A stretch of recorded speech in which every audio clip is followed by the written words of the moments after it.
नमस्कार, मैं अशोक कुमार पांडे और स्वागत है आपका टीसीएच पर। कल राहुल गांधी के एक बयान के बाद तहलका मचा हुआ है सोशल मीडिया पर। राहुल गांधी बिहार में है, यात्रा चल रही है और यात्रा बढ़िया चल रही है। कल फिर से एक बार मोटरसाइकिल वाले वीडियोस आए। इस बार प्रियंका गांधी उनके पीछे बैठी हुई हैं, तेजस्वी उनके साथ हैं, तो जबरदस्त सब तमाशा चल रहा है। और इस बीच में उन्होंने एक भाषण दिया।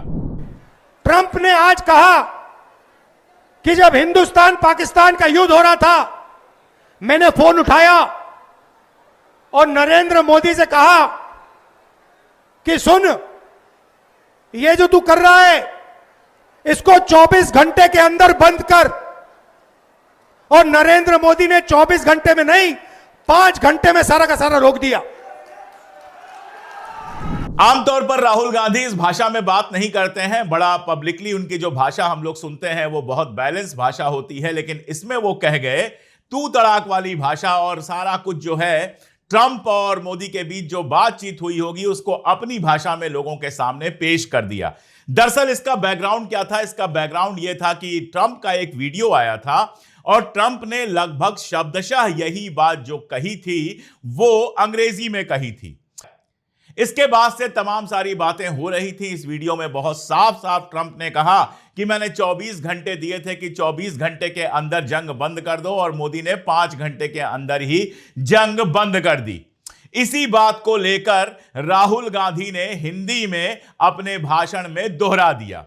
उसके बाद कोहराम मच गया, और जब कोहराम मचा तो भारतीय जनता पार्टी ने किसको पेश किया भाषा का संस्कार सिखाने के लिए? गौरव भाटिया को भाषा का संस्कार सिखाने के लिए पेश किया। गौरव भाटिया जो टीवी चैनलों पर इतनी मीठी भाषा बोलते हैं, इतनी प्यारी भाषा बोलते हैं, एकदम बदतमीजी नहीं करते हैं कि घर के बच्चों को जब गौरव भाटिया टीवी चैनल पर हों तो नहीं जाने देना चाहिए, क्योंकि अगर ऐसी भाषा घर के बच्चे सीख गए तो या तो गली में पिट जाएंगे या फिर गली के गुंडे बन जाएंगे। तो गौरव भाटिया आकर भाषा का ज्ञान दे रहे हैं, भाषा की गरिमा सिखा रहे हैं राहुल गांधी को। वही गौरव भाटिया जो जाने क्या क्या कह चुके हैं टीवी चैनल पर। और छोड़िए गौरव भाटिया को, जरा मोदी जी के कुछ पुराने वीडियोस देख लेते हैं कि मोदी जी भाषा का कितना संस्कार रखते हैं। अभी चुनाव आयोग पे बहुत सारा शोर चल रहा था, उस जमाने के वीडियोस तो मिलते नहीं हैं अब। लेकिन लिंगदो साहब जिस समय चुनाव आयुक्त हुआ करते थे, मोदी जी ने क्या क्या नहीं कहा है लिंगदो को, वो हमारे जैसे लोग जानते हैं जो उस समय जवान थे और जो मोदी जी के वो भाषण, लिंगदो के ऊपर की गई टिप्पणियां सुनते थे और सोचते थे कि ये आदमी राष्ट्रीय नेता कैसे हो सकता है जिसकी भाषा ऐसी है। खैर, लिंगदो को छोड़ देते हैं, जरा सोनिया गांधी पर दिया हुआ उनका एक बयान सुन लेते हैं और नोट कर लीजिए कि सोनिया गांधी की उम्र नरेंद्र मोदी से ज्यादा है। मैंने कहा था इनकी सबसे बड़ी नेता चुनाव लड़ने की हिम्मत नहीं करेगी, वो डर के मारे भाग जाएगी। और वो भाग करके राजस्थान गई और राजस्थान से राज्यसभा में आई, और हुआ भी यही। तो सुना आपने सोनिया गांधी के लिए कितने सम्मानजनक शब्दावली का उपयोग किया है हमारे नरेंद्र मोदी जी ने। किसी भी महिला के लिए अगर इतना सम्मान दिखा दिया जाए तो उस महिला के मन में क्या भाव जगेंगे वो आप मुझे कमेंट में बता दीजिएगा। और आपको याद होगा 50 करोड़ की गर्लफ्रेंड, जर्सी गाय और जाने क्या क्या कह चुके हैं नरेंद्र मोदी जी। जब भाषा की बात चलेगी तो जितनी फ्लावरी भाषा नरेंद्र मोदी जी की है, जितनी शानदार भाषा नरेंद्र मोदी जी की है, उसका मुकाबला तो कोई कर ही नहीं सकता। कभी कह देते हैं वो भैंस ले जाएंगे तुम्हारी, कभी कह देते हैं मंगलसूत्र ले जाएंगे, कभी कह देते हैं कपड़ों से पहचान लेंगे। 50 लाख की, 50 करोड़ की गर्लफ्रेंड, जर्सी गाय। और आपने सुना कि उन्होंने क्या कहा था सोनिया गांधी को। और अमेरिकी राष्ट्रपतियों से तो उनका तू तड़ाक का रिश्ता है। राष्ट्रपति ओबामा जब मुझे मिले तो वो भी सबसे पहले मेरे से इसी के में उलझ गए। बोले मोदी जी क्यों ऐसा करते हैं? बोले हम दोनों अच्छे दोस्त हैं जी, तू तारीख करके बुलाते हैं एक दूसरे को, तो तू ऐसा क्यों करता है? ये देख लीजिए, खुद ही बता रहे हैं। हम क्या कहेंगे कि अमेरिका के राष्ट्रपतियों से उनका तू ताड़ी का रिश्ता है। गुजराती में तू ताड़ी हो गया, हिंदी वाले तू तड़ाक जानते हैं, उसका इनका रिश्ता है। यानी ओबामा को ये तू कहते होंगे और ओबामा इनको तू कहता होगा।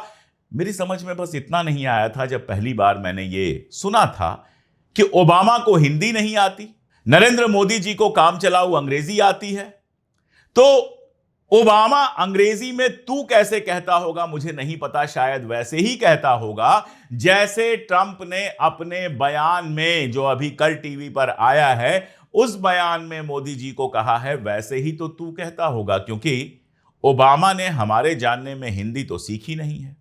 भारत आकर भी कभी हिंदी में एक लाइन नहीं बोला, अमेरिका में भी एक लाइन नहीं बोला, तो फिर तू कैसे कहता होगा? वैसे ही ना जैसे ट्रंप ने कहा।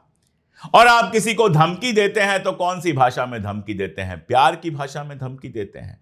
तो जाहिर है ट्रंप ने जो कहा उसका राहुल गांधी ने जो अनुवाद किया और जो बोला वो काफी नजदीक है। हालांकि देखिए, राहुल गांधी भाषा को लेकर सावधान रहते हैं और हमारे जैसे लोग तो यही चाहते हैं कि देश के अंदर कम से कम नेताओं का भाषा का संस्कार बहुत अच्छा हो। लेकिन भारतीय जनता पार्टी को कोई हक नहीं बचा है कि वो भाषा की बात करे। अभी तो हमने सिर्फ गौरव भाटिया और मोदी जी की भाषा की बात की है। अगर हम टी राजा सिंह, गिरिराज सिंह और बाकी लोगों की भाषा की बात करने लगेंगे तो सच में जो कुछ उन्होंने कहा है उसको दोबारा यहां कहना मेरे लिए मुश्किल हो जाएगा। क्योंकि मैं कम से कम सार्वजनिक और व्यक्तिगत जीवन में भाषा की शुचिता को लेकर, आप जानते हैं पत्रकार से पहले मैं लेखक हूं, तो मुझे हमेशा यह लगता है कि भाषा जो है वो कभी गिरनी नहीं चाहिए, उसमें कभी ये सारी चीजें नहीं आनी चाहिए। लेकिन मोदी जी जहां तक पहुंचा चुके हैं, अभी तो भाषा और गिरेगी, तमाशा देखते जाइए। दरअसल मोदी जी परेशान बहुत हैं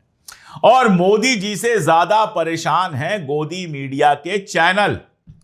तो गोदी मीडिया के चैनलों ने रामदेव जी को लाना शुरू कर दिया है। 12वां प्लेयर जो टीम का है उसको लाना शुरू कर दिया है। रामदेव जी कल अचानक टीवी पर पॉलिटिकल और बिजनेस बयान देते हुए दिखे। अब रामदेव जी बिजनेसमैन तो हैं ही, इसमें तो कोई दो राय है नहीं। बड़ी बड़ी फैक्ट्रियां हैं, चीजें बनाते हैं, उनकी भी चीजें दुनिया भर में एक्सपोर्ट होती हैं, तो उनकी चिंता लाजिम है। तो कल वो आकर बोल गए कि कोका कोला और बाकी सब जो अमेरिका की कंपनियां हैं उन सबको पूरी तरह से बहिष्कार करना चाहिए। बोल तो वो एप्पल पर भी रहे थे, एप्पल के फोन पर भी रहे थे, लेकिन जानते थे कोई सुनेगा नहीं। 1 लाख का फोन जिसने खरीदा है वो फेंकेगा नहीं उनके कहने पर। और यह भी संभव है कि उनके खुद के पास एप्पल का सबसे ताजा तरीन मॉडल हो, तो बोले एप्पल तो खैर खरीद लिया है, उस पर चुप हो गए पूरी तरह से। अब ये 2 बयान देखिए और दोनों बयान जो हैं वो ANI में छपे हुए हैं। दाएं बाएं मैंने बयान लगा दिए हैं, मोबाइल की स्क्रीन सामने करके जरा कायदे से पढ़ लीजिए। ज्यादा पुरानी बात नहीं है, 7 नवंबर 2024 का बयान है रामदेव का, जिसमें वो कहते हैं Donald Trump is a Sanatan supporter and loves India.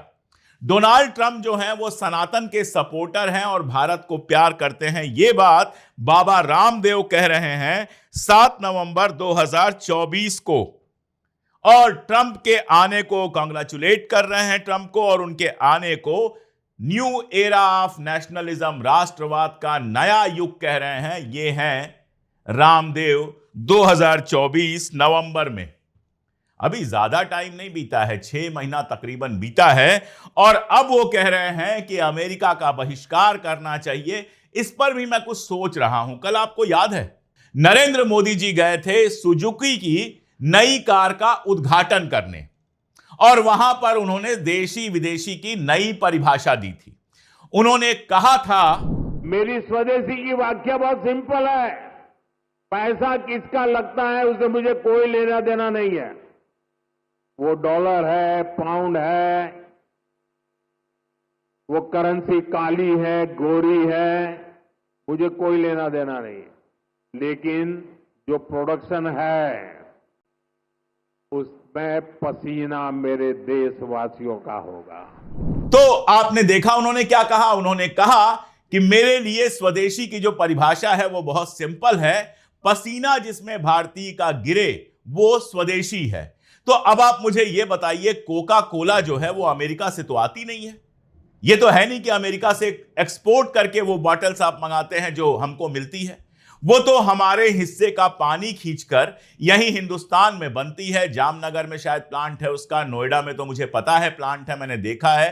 पूरे इंडिया में उसके प्लांट हैं, हमारा ही पानी खींचा जाता है जिससे वाटर लेवल लगातार नीचे जा रहा है। उसकी बात छोड़ दीजिए, तो हमारे यहां ही बन रहा है, हमारे ही वर्कर लगे हैं, उनका पसीना गिर रहा है। अमेरिका के मजदूर आकर थोड़े यहां पर कोल्ड ड्रिंक बना रहे हैं। तो फिर कोका कोला कैसे विदेशी हो गया? मोदी जी की परिभाषा के अनुसार अगर सुजुकी देशी है, जिसमें अब मारुति का कोई हिस्सा नहीं, पूरी तरह से जापानी कंपनी है वो, जिसका पूरा प्रॉफिट जापान को जाता है, तो फिर कोका कोला विदेशी कैसे हो गई? ये बात कोई मुझे जरा सा समझा दे, रामदेव समझा दे अगर मुझे सुन रहे हो। और देशी विदेशी की जो बात है वो सिर्फ जनता को बहलाने के लिए है। आज की खबर देख लीजिए आप, मिनिस्ट्री ऑफ फाइनेंस का आपको बाकायदा नोटिफिकेशन दिखा देता हूं, जिसमें जो कपास मंगाई जाती है अमेरिका से, जो हम इंपोर्ट करते हैं, खरीदते हैं, बेचते नहीं हैं, उस पर जो ड्यूटी की छूट दी गई थी वो उसको बढ़ाकर 31 दिसंबर 2025 तक के लिए कर दिया गया है। बहुत सीधा मामला है। अमेरिका आपके ऊपर टैरिफ बढ़ा रहा है, लेकिन आप अमेरिका के ऊपर टैरिफ घटा रहे हैं। अमेरिका का जो एक्सपोर्ट आ रहा है, यानी अमेरिका से जो कॉटन आने वाला है, उसके ऊपर टैरिफ आपने हटा दिया। पहले था कि सितंबर तक रहेगा, अब उसको बढ़ाकर पूरे साल के लिए कर दिया, 31 दिसंबर 2025 के लिए कर दिया। ट्रंप क्या कह रहा है? ट्रंप जो है, जो हमारे छात्र जानते हैं, उनके वीजा के लिए नए रूल्स बना रहा है ताकि वो कम समय तक टिक सके। वैसे भी वीजा डिनायल तो जबरदस्त हो रहा है। अमेरिका के लिए वीजा हिंदुस्तानी छात्रों के लिए मिलना मुश्किल हो गया है। कई ऐसे केस आए हैं जिसमें हिंदुस्तानी छात्र जो हैं वहां के यूनिवर्सिटीज में एडमिशन पाने के बावजूद वीजा नहीं पा रहे हैं। अमेरिका ये कर रहा है, आप क्या कर रहे हैं?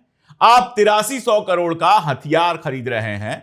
इसी सितंबर में वो डील फाइनल हो जाएगी। आप अमेरिका के साथ डिफेंस डील कर रहे हैं। तो आपका तो यही नहीं समझ में आ रहा है कि अमेरिका से दोस्ती कर रहे हैं या दुश्मनी कर रहे हैं। आपका तो यही नहीं समझ में आ रहा है कि अमेरिका के सामने आप कितना और झुकेंगे। कल ट्रंप के सलाहकार ने एकदम सीधे एक टीवी पर इंटरव्यू देते हुए जो कहा है, वो हर भारतीय के लिए शर्म का बायस है। हर भारतीय के लिए। उसने जो वार चल रहा है रशिया और यूक्रेन में, उसको मोदीज वार कह दिया। कहा वो मोदी की जंग है। मोदी जो है, और इंडिया नहीं कहा, मोदी कहा, मोदी वार कहा उसको। और उसने कहा कि उसमें रशिया को जो पैसा मोदी दे रहे हैं तेल खरीदने की वजह से, उसके चलते जो है वो वार चल रहा है, जबकि ये झूठ है, हम सब जानते हैं। चाइना उससे ज्यादा मदद कर रहा है। किसी और वीडियो में इसकी जो इंट्रिकेसी है उस पर मैं डिटेल में बात करूंगा कि क्या प्लान लग रहा है और इसके पीछे किसका हाथ लग रहा है। लेकिन कहा उसने, अभी तक किसी ने उसका जवाब नहीं दिया है और जवाब नहीं देगा। कल जो ट्रंप ने कहा था उसका भी जवाब नहीं दिया गया। सिर्फ आप ये कह रहे हैं हम रशिया से तेल खरीदते रहेंगे।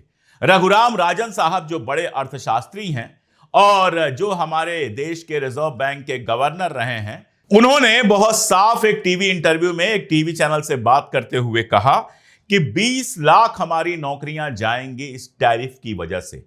आज सुबह मार्केट खुला है और मार्केट डाउन है। मैंने कल ही कहा था कि कल मार्केट खुलेगा तब इसका असर दिखाई देगा। मार्केट डाउन है, फैक्ट्रियां बंद हो रही हैं। हालत यह है कि बहुत सारी फैक्ट्रियां जो हैं विदेश में कहीं लोकेट करने की सोच रही हैं, दुबई शिफ्ट करने की सोच रही हैं, कहीं और शिफ्ट करने की कोशिश कर रही हैं। यह शुरू हो चुका है। यानी आपके यहां का रोजगार गया।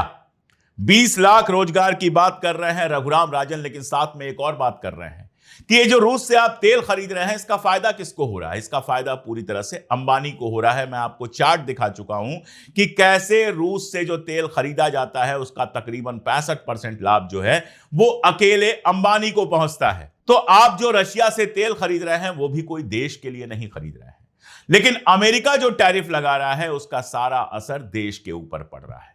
और सत्ता में बने रहने के लिए आप क्या कर रहे हैं? वो राहुल गांधी लगातार जनता के बीच जाकर कह रहे हैं, सुन लीजिए। मैं आपको गारंटी देके कह रहा हूं और अच्छी तरह सुनिए, नरेंद्र मोदी वोट चोरी करके चुनाव जीतता है। नरेंद्र मोदी वोट चोरी करके वोट कटवा के, वोट बढ़ा के चुनाव जीतता है और नरेंद्र मोदी और अमित शाह की मदद हिंदुस्तान का इलेक्शन कमीशन करता है। तो अंदर से राहुल गांधी ने दबाव बनाया हुआ है, बाहर से अमेरिका का दबाव है, समझ में कुछ आ नहीं रहा है तो भाषा खेल रहे हैं। लेकिन आप खुद बताइए कि जिस पार्टी ने भाषा की सारी सीमाएं पार करनी हो, उस पार्टी को भाषा पर कोई भाषण देने का हक है? आप खुद बताइए कि जिसको ट्रंप की बात बुरी नहीं लगती, ट्रंप का जवाब देने की हिम्मत जिसके पास नहीं है, उसको राहुल गांधी की बात बुरी लगने का कोई हक है? जो लगे मुझे बताइएगा कमेंट में। जुड़े रहिए हमारे साथ, अभी और कई सारी डिटेल्स टैरिफ से लेकर बाकी सारी चीजों पर हम लेकर आते रहेंगे। आज के लिए इतना ही, बहुत शुक्रिया।